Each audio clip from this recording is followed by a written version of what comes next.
अगले दिन सुबह अपनी सारी तैयारी करने के बाद अंकिता कॉलेज के लिए घर से निकल गई।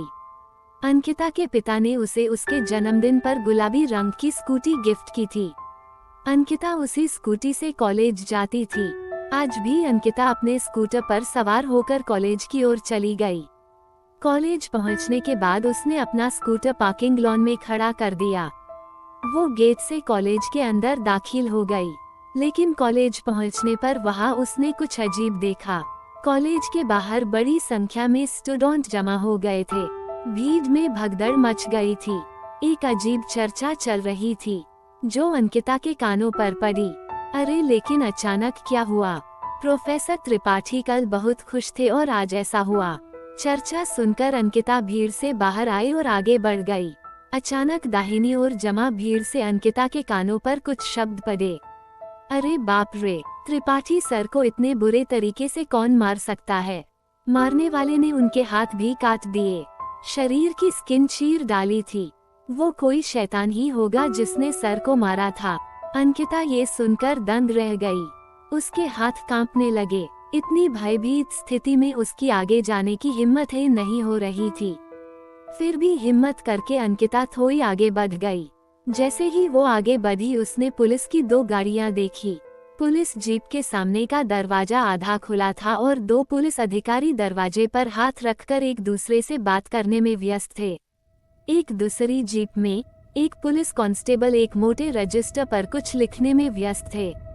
वहां जमा भीड़ के दोनों ओर कुल 4 सिपाही खड़े हैं।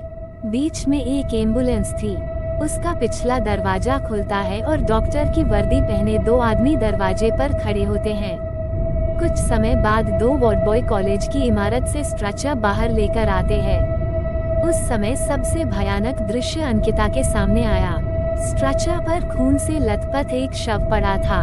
हालांकि शरीर सफेद चादर से ढका हुआ था, लेकिन चादर पर खून के धब्बे देखकर अमृता का दिल दहल गया। वार्ड बॉय स्ट्रेचर पर रखे शव को ले गए और एम्बुलेंस में प्रवेश किया। इस भयानक दृश्य को देखकर अंकिता, जो पहले से ही दहशत में थी, और डर गई। तभी उसने अपनी दोस्त सपना को कुछ कदम दूर खड़ा देखा।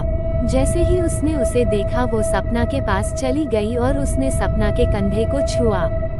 जैसे ही अंकिता ने छुआ, सपना ने मुड़कर उसकी ओर देखा। सपना की हालत अंकिता जैसी ही थी। उसके चेहरे पर डर साफ दिखाई दे रहा था।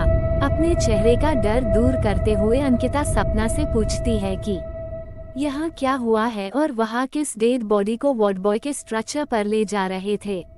अंकिता के सवाल को सपना ने हैरान और डरी हुई नजर से एम्बुलेंस की ओर देखा और बोली, शरीर नहीं, शरीर के टुकड़े है वो। सिर एक तरफ, पैर एक तरफ और शरीर की स्किन पूरी तरह खिंची हुई और खून से लथपथ। जैसे ही ये शब्द अंकिता के कानों पर पड़े, अंकिता सपना के सामने गई और उसके दोनों कंधों को हिलाते हुए पूछा, सपना तू क्या कह रही है?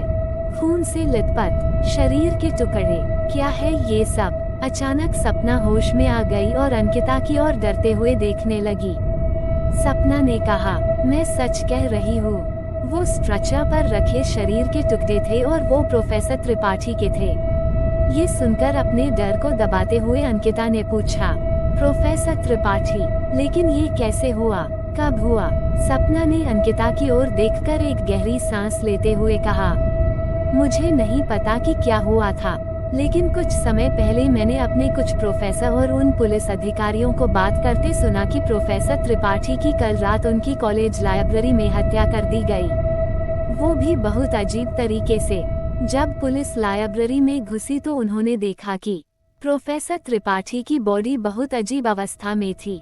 हाथ कट के एक तरफ गिरा था, पैर कट के दूसरी तरफ गिरा था, शरीर की स्किन पूरी तरह से छिल गई थी और लाइब्रेरी पूरी तरह से खून से नहाई हुई थी। पुलिस को शक है कि एक तेज धार वाले हथियार से त्रिपाठी सर की हत्या हुई है। उनके शरीर को काट दिया गया। त्रिपाठी सर का हत्यारा किसी हिंसक जानवर से कम नहीं था। जब अंकिता ने ये चौंकाने वाली सच्चाई सुनी तो वो कॉलेज के गेट की तरफ मुड़ गई। उसके चेहरे पर डर और दहशत साफ साफ झलक रही थी। उसका दिल धड़कने लगा और बिना कुछ कहे वो कॉलेज के गेट की तरफ बढ़ गई। सपना ने उसे पीछे से पुकारा, लेकिन वह बिना कुछ सुने गेट से बाहर चली गई। कॉलेज के गेट से बाहर आने के बाद अंकिता अपने स्कूटर पर बैठकर वहां से चली गई। अंकिता ने स्कूटर को सीधे अपने घर के पास रोक दिया। अंकिता ने अपना स्कूटर पार्क करके घर में प्रवेश किया। अंकिता ने अपना स्कूटर पार्क करके घर में प्रवेश किया। सबसे पहले अंकिता ने घर की मेड के पास अपने मम्मी पापा के बारे में पूछताछ की। पता चला कि उसके पिता ड्यूटी पर चले गए और माँ भी कुकिंग क्लास के लिए निकल चुकी है। अंकिता आगे बिना कुछ पूछे सीधे अपने बेडरूम में चली गई। उसने अपना कॉलेज बैग बेडरूम के दरवाजे की तरफ फेंक दिया और खुद को बिस्तर पर झोंक दिया। उसने अपने कमरे में चारों ओर देखा। कभी वो खड़े होकर चारों ओर देखती, तो कभी पीछे मुड़ कर देखती, तो कभी बेडरूम की जमीन पर देखती। उसे लगा जैसे कमरे में कोई रहस्यमय शक्ति है। अंकिता के सिर पे जैसे एक दहशत मंडरा रही थी। अचानक उसे कुछ याद आ गया। उसने अपनी अलमारी खोली और कपड़ों की भीड़ में छिपा हुआ एक काला बॉक्स निकाला। उस बॉक्स को उठाकर अंकिता बिस्तर पर बैठ गई। उसने बॉक्स खोला और उसमें से कुछ बाहर निकाला। वो एक शक्तिशाली हथियार था, एक बड़ा खंजर जो पूरी तरह खून से लथपथ था। उस खंजर को देखकर अंकिता कुछ याद करने की कोशिश कर रही थी। अचानक उसे कुछ धुंधली तस्वीरें याद आने लगी। एक बंद कमरा, उस कमरे में किसी के चिल्लाने की आवाज। सबसे भयानक बात ये थी कि उसी कमरे में एक औरत किसी पुरुष के शरीर को टुकड़ों में काट रही थी। जैसे ही अंकिता ने ये भयानक दृश्य देखा, उसका दिल बैठ गया। उसने एक गहरी सांस ली और अपने आप से धीरे से बात करने लगी। पहले तो मुझे शक था, लेकिन अब मुझे पूरा यकीन है कि उसने ऐसा किया होगा। वो इस वक्त यही है, इसी कमरे में, मेरे ठीक बगल में, यहाँ मेरे साथ। अंकिता ने अपने चेहरे पर हाथ रखा और डरी हुई अवस्था में बोली, कहाँ हो तुम? इस तरह क्यों छिप रही हो? मुझे पता है कि तुम यहाँ हो, मेरे बेडरूम में। तुम हमेशा मेरे आसपास रहती हो, क्योंकि तुम मुझसे अपना काम करवाना चाहती हो, और यही तुमने कल रात किया। इससे पहले डॉक्टर सबरवाल और अब प्रोफेसर त्रिपाठी, इन दोनों को मार दिया। कहाँ हो तुम? मेरे सामने आ जाओ। इन हत्याओं के पीछे असली गुनहगार तुम हो। अंकिता अपने घुटनों पर गिर गई और रोने लगी। हताश होकर उसने कहा, लेकिन मैं तुम्हें क्यों दोष दे रही हूँ? उस वक्त जो हुआ, उसके लिए मैं भी जिम्मेदार हूँ। डॉक्टर सबरवाल और प्रोफेसर त्रिपाठी मेरे हाथों मारे गए थे। मैंने उनके शरीर को काटकर टुकड़े टुकड़े कर दिया, लेकिन ये सब करवाने वाली तुम थी। हताश मन से अंकिता जमीन पर गिर गई और अपने अतीत के कुछ पन्नों को पलटते हुए कहने लगी, कितनी खूबसूरत जिंदगी थी मेरी, कितने सुंदर सपने थे मेरे, लेकिन तुम मेरी बदकिस्मती बनकर आई और मैंने बिना कुछ सोचे समझे तुम्हारा साथ दिया। बात करते करते अंकिता कुछ महीने पहले उसके जिंदगी में घटे उस दर्दनाक हादसे के बारे में सोचने लगी। आखिर ये सब क्या चल रहा था? अंकिता की जिंदगी में ऐसा क्या हुआ था कि उसे प्रोफेसर त्रिपाठी को मारना पड़ा? डॉक्टर सबरवाल कौन थे? अंकिता ने उन्हें क्यों मारा? हत्या के बाद उस धारदार छुरे को अलमारी में छिपाने के पीछे अंकिता का असली मकसद क्या था?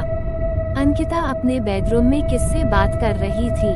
ये सब कैसा था? कोई वशीकरण, जादू टोना या कोई भूत पिशाच या कुछ और?